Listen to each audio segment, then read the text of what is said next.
Assalamualaikum warahmatullahi wabarakatuh. Auzubillahi minasyaitonirrajim. Bismillahirrahmanirrahim.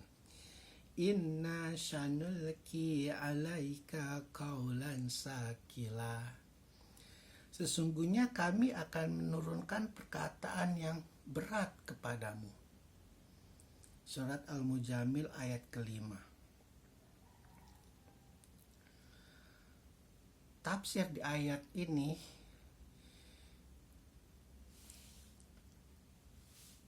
lebih kebanyakan perkataan yang berat kepadamu itu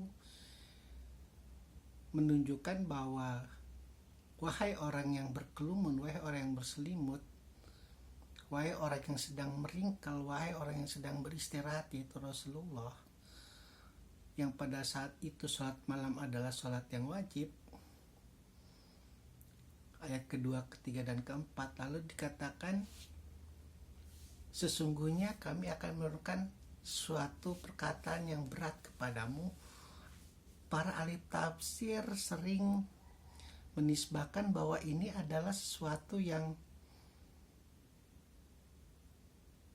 dikhususkan kepada Rasulullah untuk melanjutkan, karena dengan keterbatasan Rasulullah kemampuannya, karena keterbatasan Rasulullah sebagai makhluk ya lebih cenderung kepada seperti itu, sehingga seolah-olah Rasulullah sebagai individu harus mempersiapkan dirinya, mentalnya, fisiknya. Makanya di surat yang sudah kita bahas sebelumnya malah disuruh untuk mandi, berpakaian yang bagus, dan sebarkan untuk menutup fitnah-fitnah dari musuh-musuhnya Allah, musuh-musuhnya Rasulullah.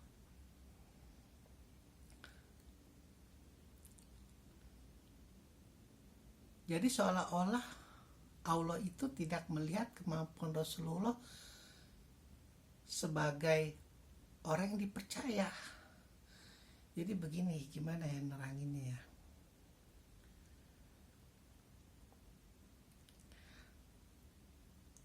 Sebagai individu,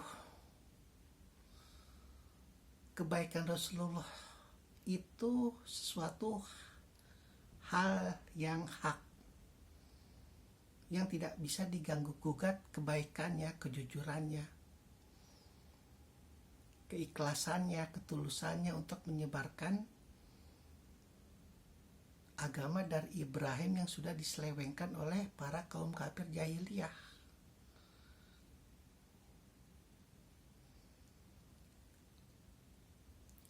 Sehingga laknatullah dengan bisikan yang halus seolah-olah mengatakan bahwa awas loh, engkau akan mendapat sesuatu yang tidak akan engkau sanggupi wahai Muhammad. Engkau akan mendapat sesuatu yang tidak mungkin engkau akan bisa engkau pikul sebagai manusia biasa, padahal tidak. Rasulullah di kalangan kaum Syiah khususnya adalah bahwa dia adalah makhluk yang suci dari sejak lahir sampai mati. Manusia yang sudah wujud, sudah mempersiapkan dirinya untuk perjuangan kepada tauhid. Seandainya wahai paman, matahari di tangan kananku, bulan di tangan kiriku, aku akan tetap berjuang di jalan ini. Meskipun pamannya disuruh oleh orang kaum kafir jahiliyah, sudahlah, ingatkan itu keponakanmu. Kalau dia ingin wanita, kami akan persembahkan yang paling cantik. Kalau dia mau harta juga, kami akan kumpulkan untuknya.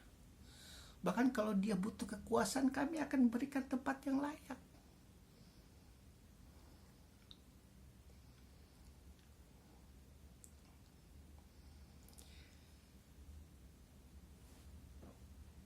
Ketika ada kata berat di sini, kami akan menurunkan perkataan yang berat kepadamu adalah bukan berat dari kesanggupan Muhammadnya, bukan.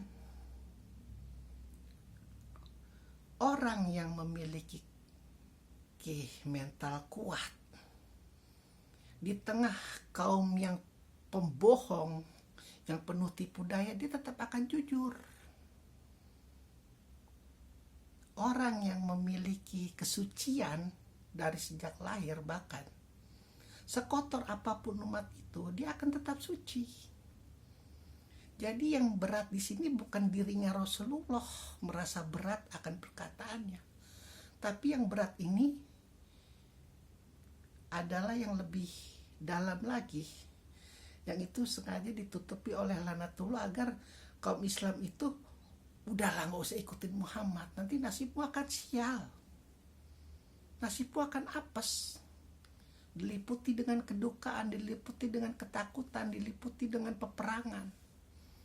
Udahlah ikuti saja, maunya aku tumpahkan segala kemaksiatanmu, tumpahkan segala syahwatmu, tumpahkan segala kedengkianmu, tumpahkan segala kemarahanmu. Jadi yang berat di sini bukannya Rasulullah, tapi siapapun yang perkataan ini akan kuberikan kepadamu dan dia tidak memiliki akhlak sepertimu, itu akan sesuatu yang berat.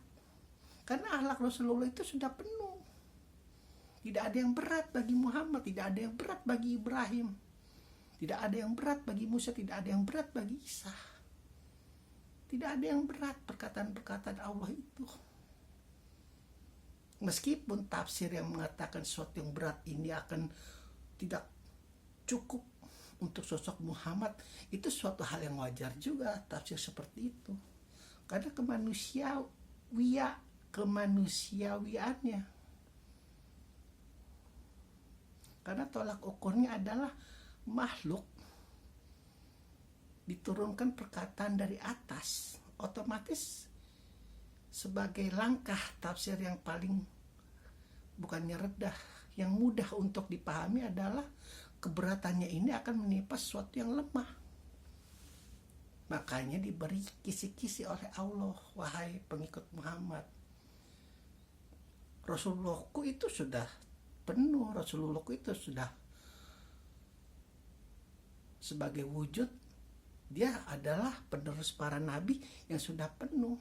Perkataan seberat apapun dia pasti akan mampu memikulnya. Maka dikasih kisi-kisi, wahai yang berkelimun, salatlah di kala malam pada saat itu yang wajib, dari jam 10 sampai jam 12 waktu pertamanya. Lalu ayat ketiga dari jam 11 sampai ke jam 1.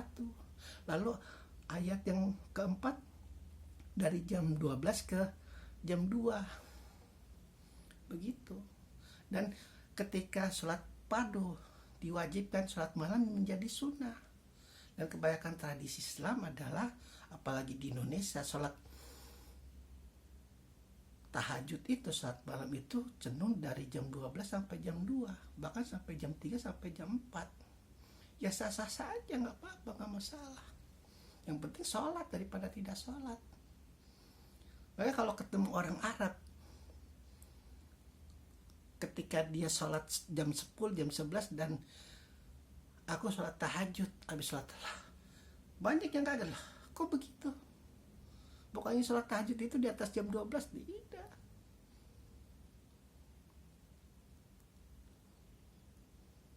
Dan salah kaprah. Begitu. Jadi kembali kepada surat Al-Mujadil ayat ke-5.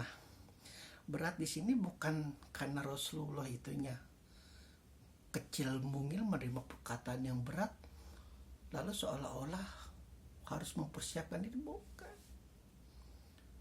Dari sejak Adam sampai Muhammad tidak ada yang berat perkataan Allah. Buktinya sudah berulang kali sejarah Nabi Adam diceritakan di kuliah. Alhamdulillahirabbil alamin.